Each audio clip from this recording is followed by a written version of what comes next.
Hey guys, in this video I will show you how you can install mods on Starfield on Xbox and PC Game Pass. Super similar to Steam, so without further ado, let's get started. First of all, open up your Xbox app, go to the Starfield, and then on this menu you should see next to play button, buy button, there is a burger menu that with the 3 dots. So you need to press on that, then you need to press on manage.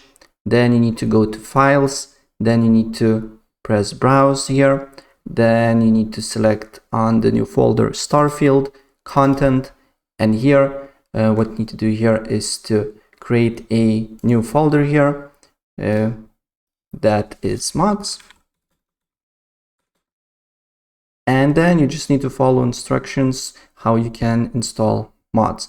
But as you can see here, it's quite simple and similar to Steam, and that's how you can find and how you can install mods on Starfield on Xbox or PC Game Pass. So if I help you out, please press like button and subscribe for more. Take care. Bye.